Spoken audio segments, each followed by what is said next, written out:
Hey everyone, welcome to Homeschool. So in this video, we will start with the mosses.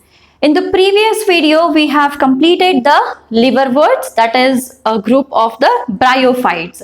So we will take up the next group in the bryophytes, that is the mosses. So like the general characteristics of the bryophytes, even the mosses also have the same characteristics. So that is, they are usually the short plants and they grow in the moist and the shady area because they have to be in the continuous contact with the water because they don't have the vascular tissues. So the general characteristics will remain same for the mosses also.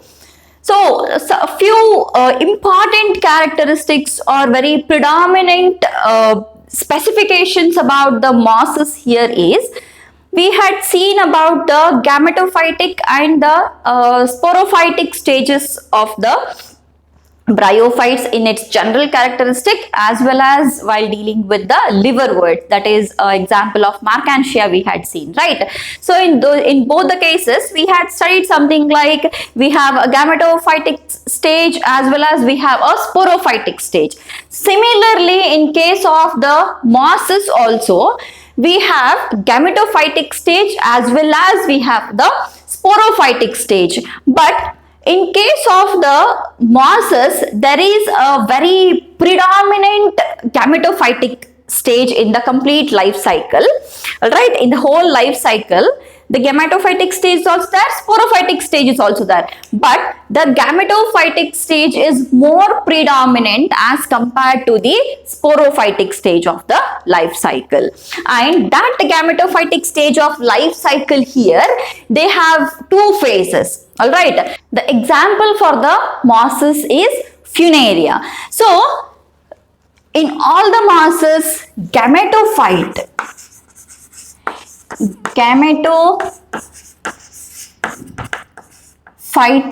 stage is more predominant.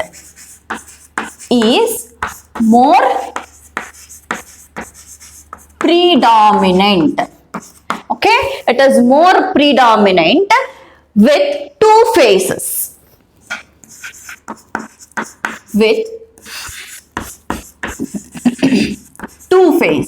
So what are those two phases of a gametophyte?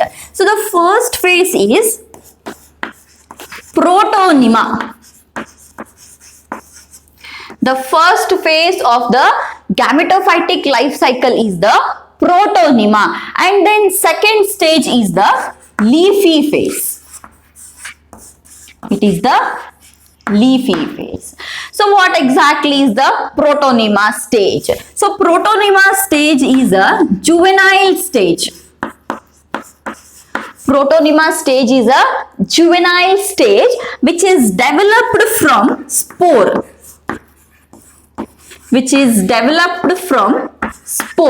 Whereas the leafy phase is quite matured phase.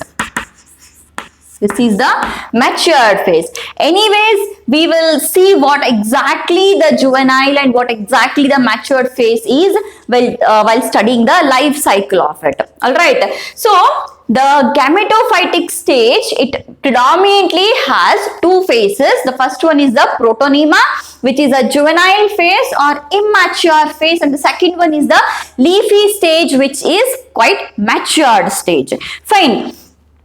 Now, what exactly is a gametophyte? So, in the previous videos while studying the Marchantia, we had seen that the main axis, alright, the main axis or the thallus was actually called as the gametophyte. Even in the mosses also, or let's take an example of Funaria only. Even in case of Funaria also, the main axis is actually the gametophyte.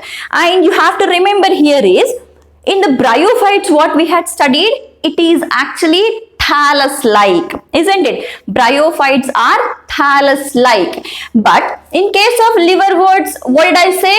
These are thallus-like only, but they are not completely thallus-like. They are quite primitive as compared to other bryophytes. So which are the other bryophytes? Other bryophytes are mosses. It means that liverworts are quite primitive as compared to the mosses, whereas the mosses are exactly thallus-like. Like we had seen it in the bryophyte general characterizations, where there we had seen they have leaf-like structure, they have root-like structure, they have stem-like structure, but they don't have true root, true stem and true leaf because there is no vascular tissue. So we will draw the diagrams now. Okay.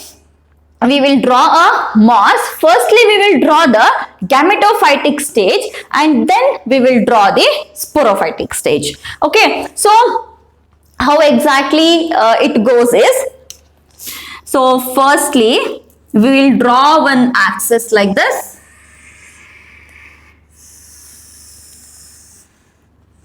So this is the main axis, which is stem-like. Okay, it is not the true stem here. We call it as a stem-like axis, which is called as colloid. This is stem-like.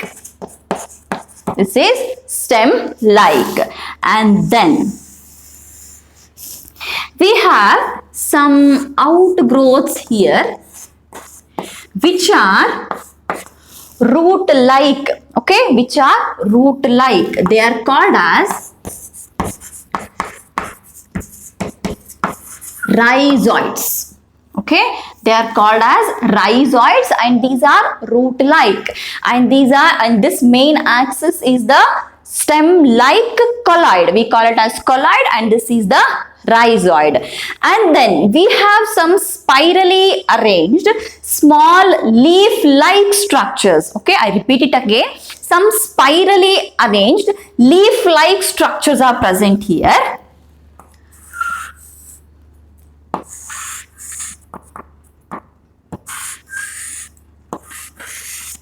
So we have these leaf-like structures present. Right. So it is a spiral arrangement actually, and these leaf-like structures are being called as phylloids. They are called as phylloids. This is leaf-like. So the stem-like axis is colloid, the leaf-like structures are phylloids, and the root-like structures are rhizoids. Okay, so this particular structure, which consists of the colloid, phylloid and the rhizoids together, is called as a gametophyte.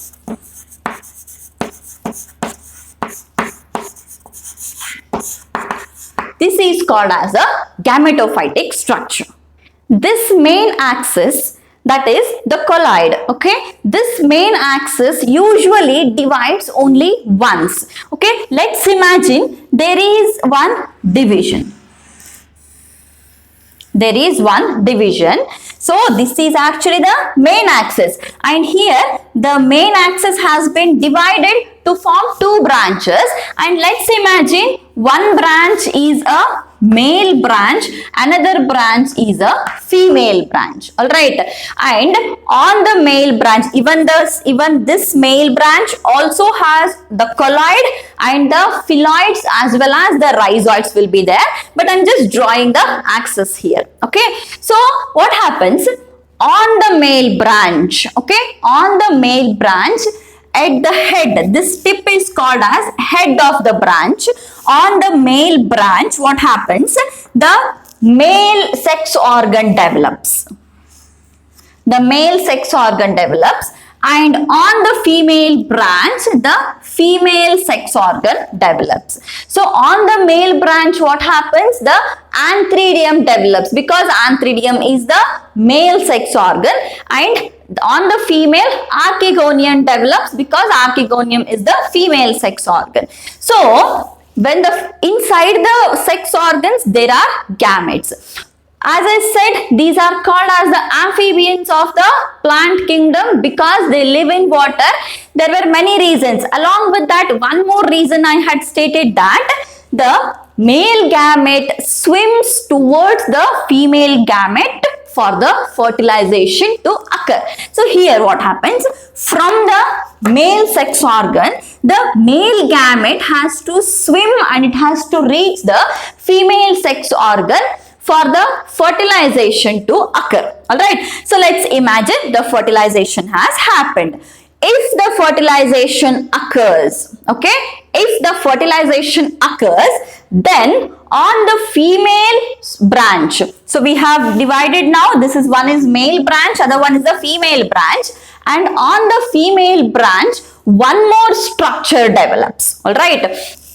So, if that develops only if the fertilization has happened. So, if the fertilization takes place, one more structure on the female branch develops. That particular structure is called as the sporophyte. This sporophyte is a thread-like structure which has a sac or a capsule at its tip. So, this is the main axis. We will draw it with some other color. This is a thread-like structure which is developed on the female branch, and this is a sac or capsule-like structure. So, this region where it attaches is called as foot. It is called as foot. This stalk-like structure is called as seta, and this sac-like structure is called as capsule.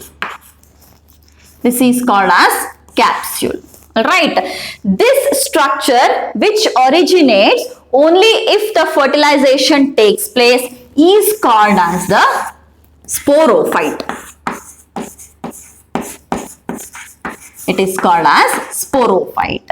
So, this sporophyte usually develops on the gametophyte. That is because the sporophyte has to take the nourishment. It has to get its nourishment from the gametophyte only. So, because of that, the sporophyte develops on the gametophyte only and derives its nourishment from the gametophyte. And in case of mosses, the gametophyte is predominant or it is long-lived. Most of the life cycle of the moss is usually in the gametophytic stage only. Only when the reproduction takes place or only when the fertilization takes place, only then this particular sporophyte will be formed. And inside this capsule, what will be there? Inside this capsule, there are certain spores here. Inside the capsule, the spores are present, and at times the capsule will open and all the spores will come out. Okay, all the spores will come out. And now, what happens to these spores? We had seen that these spores will again develop or they again germinate to form the main axis. So, how exactly they germinate? So, we will see here we have one spore. Alright, so we have one spore, and look at this carefully. The gametophyte has two phases in their life cycle, that is the protonema, which is a juvenile or just developing stage, and then the leafy phase, which is already a mature phase. Fine. So, we have a spore here. This spore we have got it from the sporophyte, which has ruptured and left out all its spores outside. So, this spore, I'll write it. So, this spore will start germinating now. This is a germinating stage.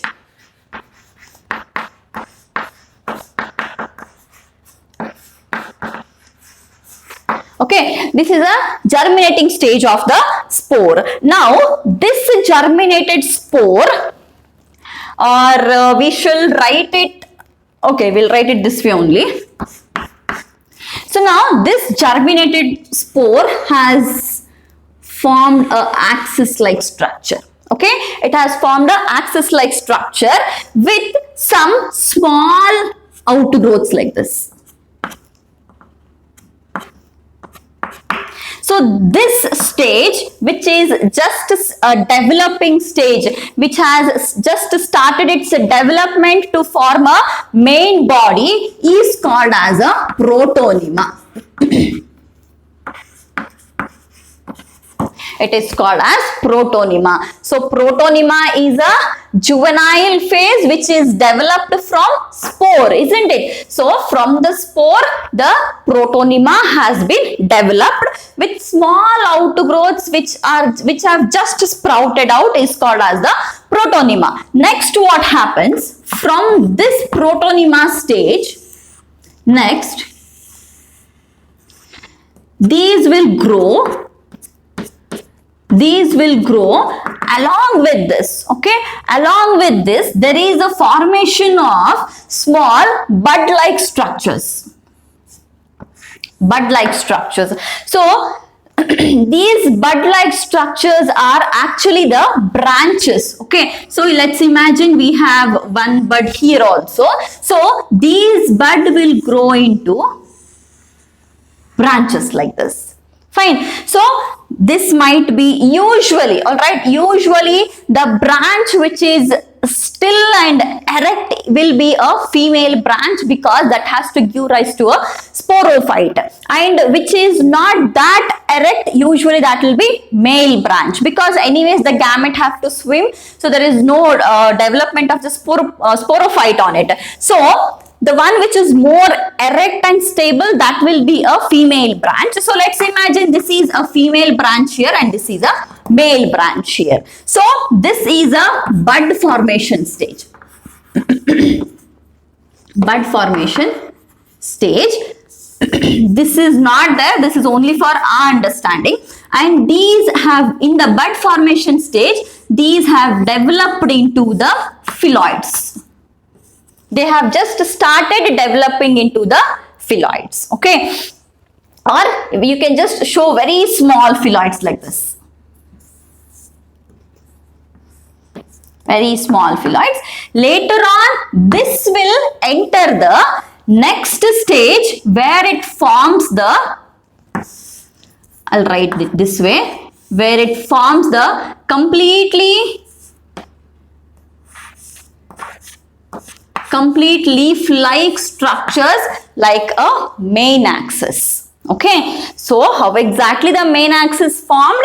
The main axis is formed by the spores here, and these spores usually will first germinate to form a small outgrowths like this, and that stage is called as the protonema or the juvenile developing stage. Juvenile is developing, like newborn stage. Then this protonema will again form the buds, and these buds will give us the branches, which can be male, female, any branch. Okay, so these usually buds will develop into new branches.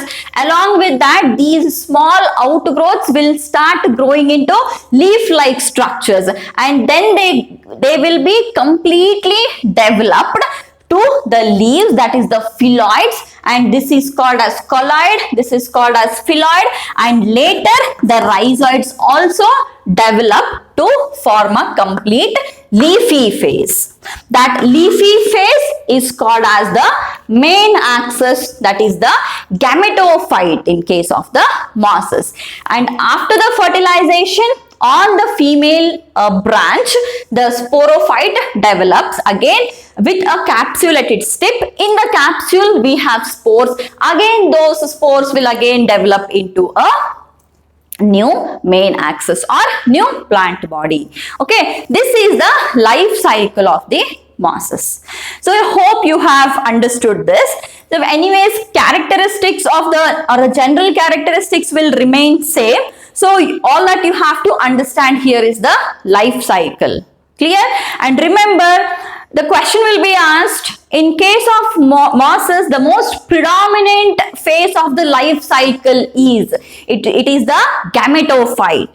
Alright, it is the gametophyte. Or they can even ask, protonema stage of life cycle is found in which among the plants? It has to be mosses. Clear? And then, so by this we have actually completed the bryophytes. We have seen the bryophyte general characteristics, as well as we have seen the liverworts and the mosses, which are two groups of the bryophytes. So we are now left with what exactly is the economic importance of the bryophytes. So we will see the economic importance now. Mosses are not that much exploited actually. They have very less economic importance as compared to the other groups of the plants. So we will see a few important importance or economic importance about that. So firstly, one particular moss which is called as sphagnum. I'll write it. The sphagnum. Alright, this sphagnum is a moss which actually provide the peat. Peat means it provides the peat. So peat is like a decomposed material. Alright, so that peat which is after the sphagnum is decomposed by various microorganisms or the decomposers, that leftover material is called as the peat. So that peat have been widely used as a fuel as well as the packing material for the shipment purposes actually. Especially for the living material, they have been used as the packing materials for shipment. That is because they have the capacity to hold water. As I said, these are usually present in the or they are usually in the contact of water regularly. So they have a very good water holding capacity. They have to have it because there are no vascular tissues. So definitely they should have a good water holding capacity. So since they have good holding capacity of the water, these are being used as the packing material for shipment of living materials. Okay, shipment of living materials. What is used? The peat of the sphagnum. Okay, the peat of the sphagnum is used as the packing material. Is used as packing material for shipment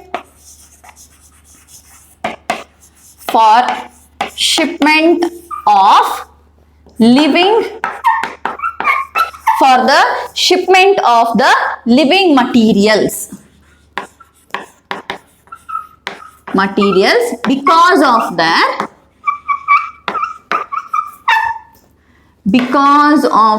their water holding capacity. Because of their water holding capacity. Then second one, mosses and lichens are actually the first organisms to colonize the rocks, and hence they are of very great ecological importance. See, usually in any one particular habitat, the organisms which first colonize that particular habitat have a very great ecological importance, because the other organisms which develop or other living creatures which actually will exist in the next future on that particular habitat depend on the organisms which first colonize that particular habitat. So mosses and lichens. Mosses and lichens are among the first organisms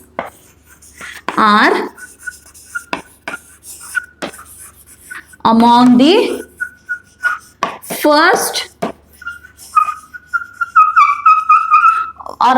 first organisms to colonize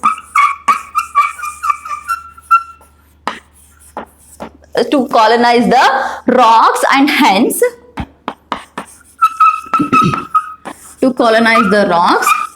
and hence have great ecological importance. All right, then these particular mosses, or sorry, the bryophytes, usually they decompose the rocks, making the substrate suitable for the growth of the higher plants. So they also help in the decomposition, help in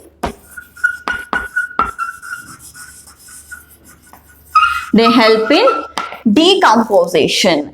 And then some mosses especially, okay, not liverworts, only the mosses, they provide the food for the herbaceous mammals, birds and the animals.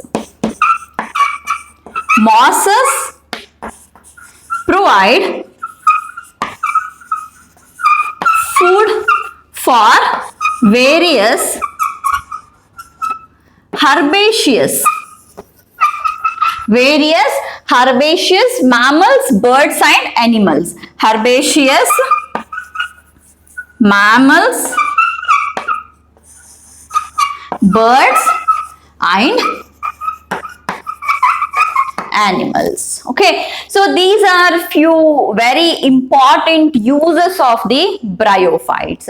So firstly, the sphagnum, which is the peat of the sphagnum, that is the decomposed material of the sphagnum, it is used as a packing material for specially the shipment of the living materials, because they have a very good water holding capacity. And then mosses and the lichens, these are the first organisms to colonize the rocks, and hence they have a very great ecological importance. And then they also act as the decomposers, and especially, like as I said, they colonize the rocks, right? So what they do is they decompose the rocks and they make the substrate, that is the rock. They usually convert the rock into the soil texture and makes it suitable for the growth of the higher plants. Higher plants cannot be grown on the rocks, right? The higher plants have to be grown on the soil. So these bryophytes, what they do is they decompose the rocks and they make those, or they convert those rock into the soil material and make that substrate fertile or suitable for the growth of the higher plants. Then they also provide the food for the herbaceous mammals, birds and other animals. So this is all about the bryophytes. So in the next video, we will come up with the another class of the kingdom Plantae, that is the pteridophytes. So we'll stop the class by this topic and we'll meet in the next video. Okay. Alright, so subscribe the channel and share the videos.